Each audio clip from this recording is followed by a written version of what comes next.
Hello बच्चों, कैसे हैं आप। उम्मीद करती हूँ आप बढ़िया और एकदम मजे में होंगे। तो बच्चों, आज हम पढ़ने वाले हैं अनुच्छेद लेखन। बच्चों, अनुच्छेद लेखन एक ऐसी कला है जिसमें किसी विषय पर कम से कम शब्दों में अपने विचार व्यक्त किए जाते हैं। अनुच्छेद लिखते समय किसी प्रकार की भूमिका या उपसंहार की आवश्यकता नहीं होती। इसमें सीधे ही विषय का आरंभ कर दिया जाता है तथा संबंधित विषय के केवल मुख्य बिंदुओं की ही चर्चा की जाती है। अनुच्छेद में मुहावरों, लोकोक्तियों, सूक्तियों एवं सामासिक शब्दावली का प्रयोग करने से यह अधिक प्रभावशाली बन जाती है। अच्छा, याद रखिए, एक अच्छा अनुच्छेद लिखते समय आपको निम्न बातों का ध्यान जरूर रखना है। इन्हें जरूर जान लेना चाहिए आपको, जैसे कि अनुच्छेद के विषय पर अच्छी तरह से विचार करके मुख्य बिंदुओं को लिख लेना चाहिए। अनुच्छेद में छोटे छोटे और प्रभावशाली वाक्यों का प्रयोग करना चाहिए।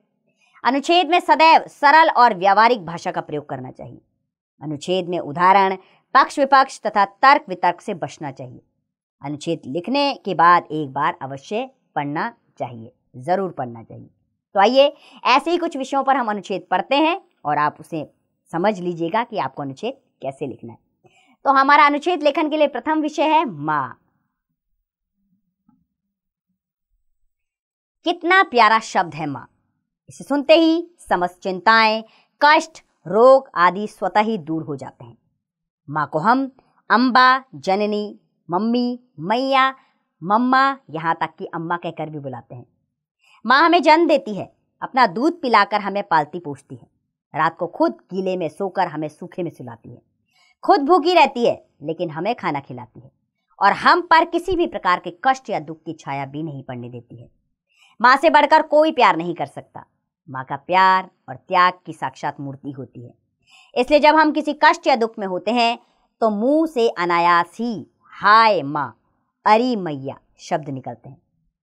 कभी भी हमारे मुख से हाय पिताजी, अरे पापा शब्द नहीं निकलते। इसलिए हमें आजीवन माँ का कृतज्ञ होना चाहिए और तन मन धन से अपनी माँ की सेवा करनी चाहिए। बस इतना ही आपका अनुच्छेद होना चाहिए। अनुच्छेद लेखन के लिए हमारा अगला विषय है पुस्तकों का महत्व। प्रसिद्ध कथन है कि जिस प्रकार शरीर को स्वस्थ रखने के लिए भोजन की आवश्यकता होती है, उसी प्रकार मस्तिष्क को स्वस्थ रखने के लिए पुस्तकों की आवश्यकता होती है। जैसे पौष्टिक भोजन शरीर में शक्ति और स्फूर्ति देता है, वैसे ही अच्छी पुस्तकें मानव मस्तिष्क को विवेकशील बनाती है। इसी विवेक के कारण मानव अपने आप को पशु पक्षियों से भिन्न मानता है। पेड़ पौधों की बात छोड़ दें तो सभी जीव जंतुओं में वृद्धि होती है।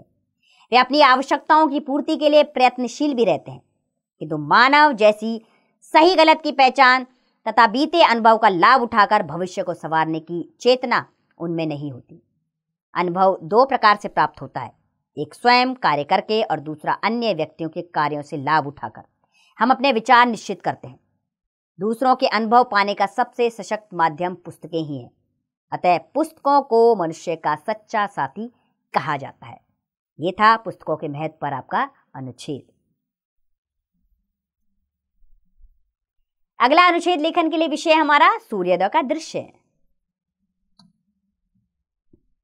सूर्योदय के समय का वातावरण बहुत सुहावना प्रतीत होता है। इस समय बात अरुण अपने रूप से प्राकृतिक सौंदर्य को द्विगुणित कर देता है। प्रातःकालीन किरणों के फूटने से संसार में हलचल उत्पन्न होने लगती है।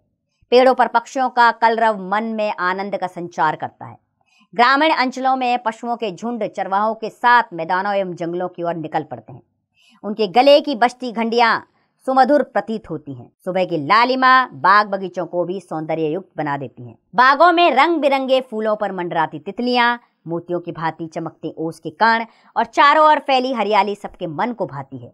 अतः प्रातः भ्रमण पर निकलना आनंददायक प्रतीत होता है।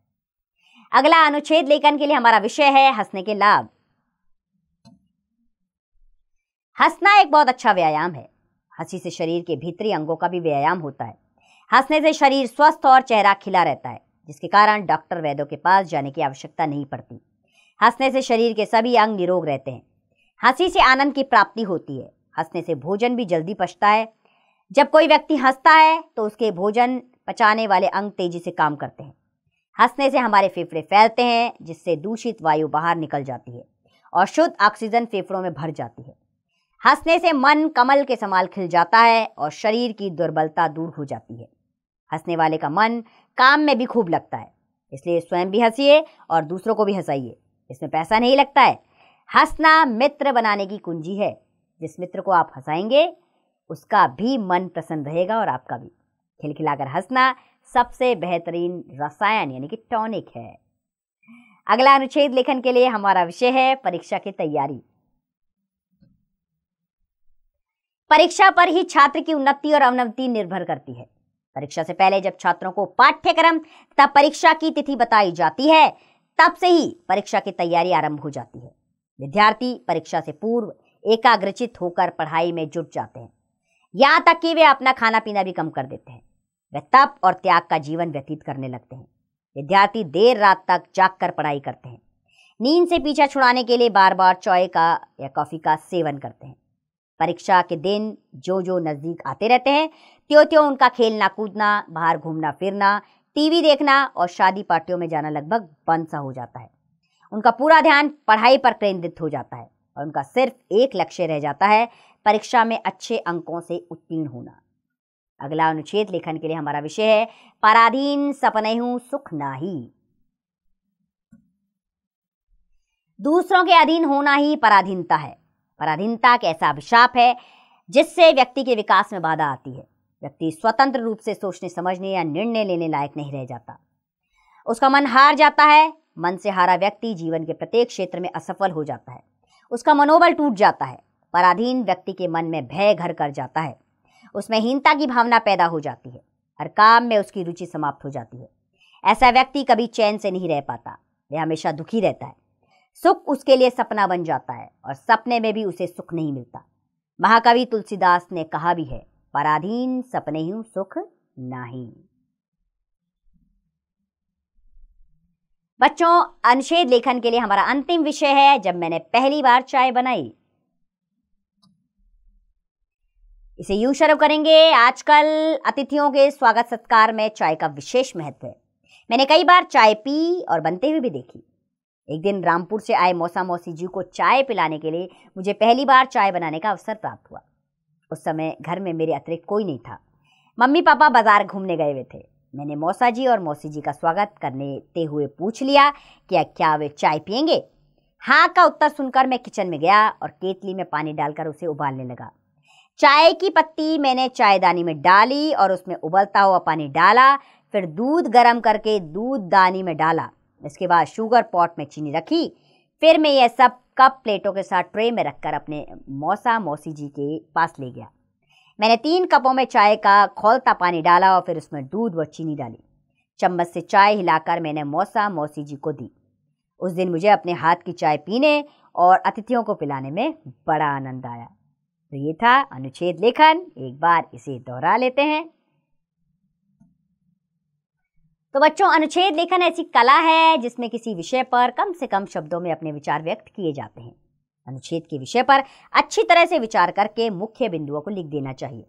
अनुच्छेद लिखते समय उदाहरण, पक्ष विपक्ष तथा तर्क वितर्क से बचना चाहिए। तो बच्चों, उम्मीद करती हूँ मैं आपको अनुच्छेद लेखन अच्छे से समझ आया होगा। आप भी कई विषयों को लीजिए और उन पर अनुच्छेद लेखन का प्रयास कीजिए। कोई दिक्कत नहीं है इसमें। आप लेखन का प्रयास करना शुरू कर देंगे तो एक दिन आप इसमें निपुण भी अवश्य बन जाएंगे। अब इसका अभ्यास कार्य आप स्वयं कीजिए।